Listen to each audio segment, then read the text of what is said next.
Alright guys, tonight we're going to be doing some night herping, seeing as it's lightly raining, and that tends to be, I watch a lot of other herping channels, that tends to be when they find some of their cooler, frogs and stuff. And I say frogs and not salamanders because I've never really had much luck with salamanders around here. But as you can see, I'm looking on my grandparents' porch again for stuff. I know the geckos have been out all the time, but they're not right now. But you never know. Nighttime is when a lot of these things move, because there's things like this little moth right here, just buzzing about, ready for them to eat.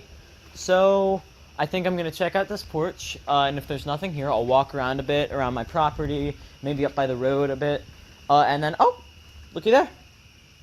There's our first herp. Bam. Alright. This little, what appears to be a green tree frog, although it could be a squirrel, I'm not certain on the species yet. I'll grab it out from under there, and we'll get a better look at it, and I'll tell you exactly what it is. Alright, I don't know if y'all can see that really well, but because he's getting stressed out by the camera, he's starting to have a little bit of pattern appear on his back. And that pattern right there is another thing that differentiates them from green tree frogs. Alright, back to taking photos. I'll check in with you guys in a little bit. Alright guys, I don't know how well you can see it or hear me, because I'm trying to be kind of quiet, because noise disturbs these guys. But right there is a calling frog of some sort. I don't know what, we're going to go up and check him out, but if we can be silent enough, he might not notice us.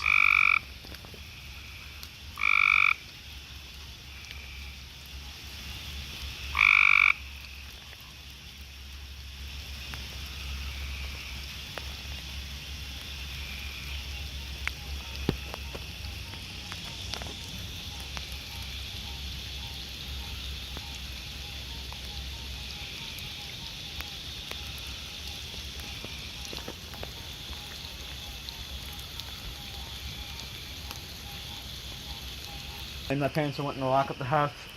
They don't feel safe with me being out at night while they're asleep, which is understandable. But last herp of the night, before I go in, we have a whole bunch of little Mediterranean house geckos that live on my porch.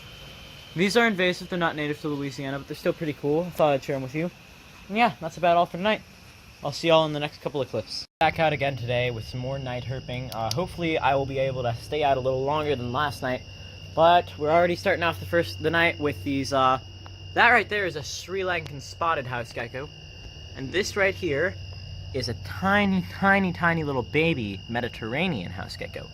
Both of these are invasive. They look very much alike. They can be this bright white, or they can be so, so dark. And, I believe y'all saw an example of a really extremely dark Sri Lankan spotted house gecko in our last one. Look, another baby Mediterranean gecko. These guys are very common this time of year. I usually see them on my porch. This is the first time I'm really familiar with their species and their species kind of history. I say kind of history because I just know they're invasive, and that's about it.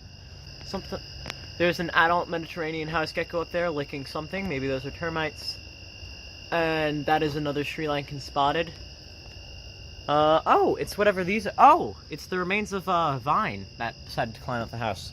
Pretty cool, pretty cool. Alright guys, next thing of the day. This isn't a herp, but this is a giant cockroach.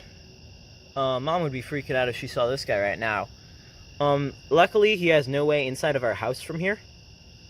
But, I'd say these guys are pretty common around here. I'm pretty sure this is a German cockroach, which is not a native species to the US, but they are one of the most infestive bugs. This guy's pretty large.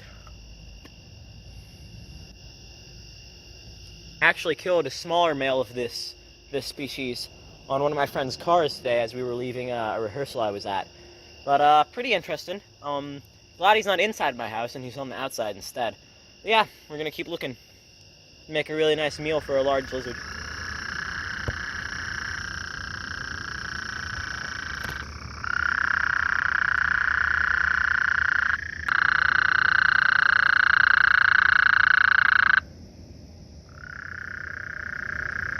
They seem to have been aware of my presence.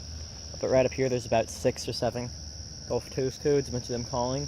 Some aren't. I'm assuming those are the females, because typically in toad courtship, the males will call and the females will then follow their calls. But, yeah, we're gonna keep on keeping on, and I'll catch y'all with the next cool thing. Up on the road, here we find the ever-present Gulf Coast toad. These guys look to be migrating over to where all the calling is happening, so, pretty cool. I might grab a photo or two, but yeah, I'm definitely gonna help these guys off the road. You can see there's another one up there, so that they don't get run over. But yeah, pretty cool. This is the first time I've ever witnessed the breeding of these guys in full force. So, it's pretty nice. I'm really glad my depth of field is growing. Yeah, that's a male up there.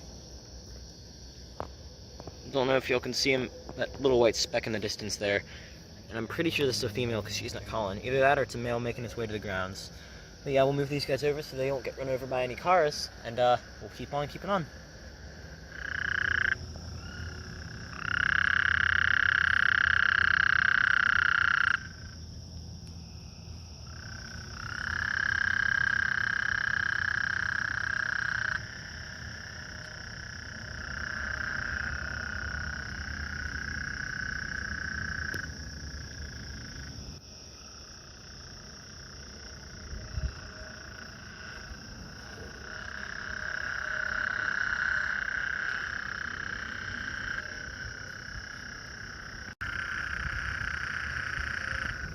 So guys, here we can see something kind of interesting. I'm by no means professional on the matters of toad, but what I can assume is happening is that these guys are swimming up to each other thinking that they're a female, trying to mount each other, and then realizing that they're a male that they're trying to mount. So, you see this guy just went after this one right there? Look at that! Locked on. So, you know, pretty sure that's a male there, and so that's why that wasn't successful. If that was a female, she'd be a lot more bigger and probably more receptive to his advances. But as you can see, yeah, horny toads.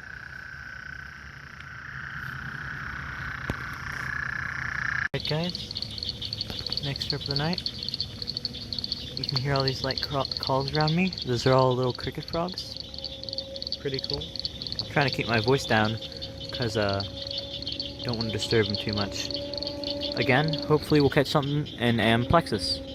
So yeah, pretty cool. Something I've never seen before. Right down there is like a really yellowy green guy. Almost looks golden.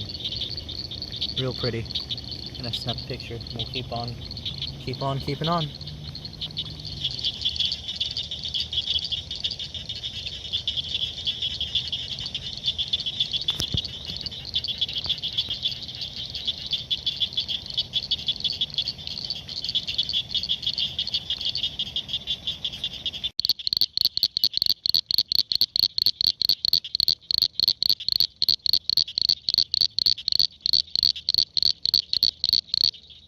I have to head in for the night. Hopefully y'all enjoyed that pretty cool footage. Unfortunately, we didn't find anybody in Plexus. A lot of times when you see them mating like that, it's usually on really, really rainy days. And your best chance of seeing them is waiting for where it's like a really nice misty drizzle and going out during the night then. Because then you won't get soaked or struck by lightning, but the frogs will still be out and about mating. Because, you know, the more moisture, the better. They are amphibians. Alright, well that'll be it for tonight. Like and subscribe, and I hope to see you real soon.